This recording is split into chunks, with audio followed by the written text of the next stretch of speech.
नमस्कार, बिहार तक देख रहे हैं आप और आपके साथ मैं हूं आशीष अभिनव। देखिए, बिहार में चुनाव संपन्न हो गए हैं। दोनों ही चरणों में चुनाव खत्म हो गए हैं 243 विधानसभा सीट को लेकर।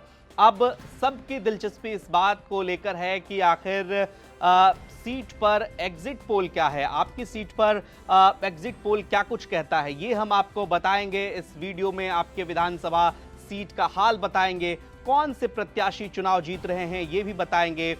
साथ ही साथ आपको ये बताएंगे कि चुनाव में कहां कमी रह गई, एग्जिट पोल आखिर क्या कहता है, जो कैंडिडेट जीत रहे हैं उनके जीतने की वजह क्या है, जो कैंडिडेट हार रहे हैं उनके हारने की वजह क्या है।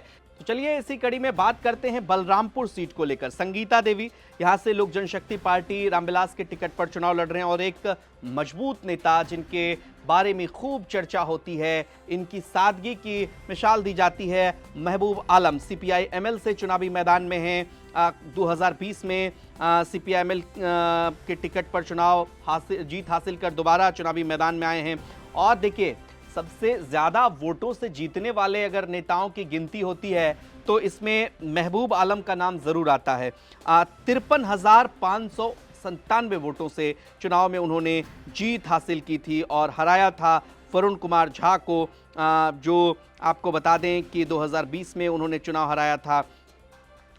इस बार भी उनके सामने संगीता देवी चुनावी मैदान में हैं लोजपा के टिकट पर, लेकिन बिहार तक का एग्जिट पोल ये कह रहा है कि महबूब आलम एक बार फिर से चुनाव जीतते नजर आ रहे हैं। बिहार तक के एग्जिट पोल में महबूब आलम को ही बढ़त है, चिराग पासवान को यहां भी झटका लगता दिख रहा है। तो देखा आपने, हमने आपको आपके सीट का एग्जिट पोल बताया है। अब आप अपने सीटों के बारे में, पर्टिकुलर सीट के बारे में ये जानना चाह रहे हैं कि आपकी सीट पर क्या कुछ हुआ है। इस बार कोई बड़ा खेल तो नहीं हुआ है, क्योंकि बात यह है कि हर सीट के बारे में अलग अलग चीज़ें सामने आ रही हैं। किसी सीट पर कैंडिडेट टू कैंडिडेट परिणाम वेरी कर रहे हैं।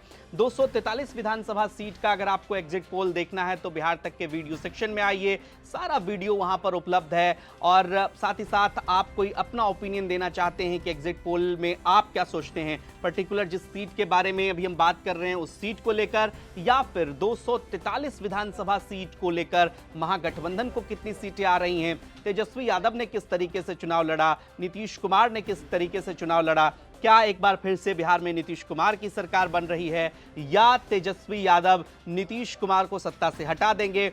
तमाम अलग अलग विश्लेषण हैं।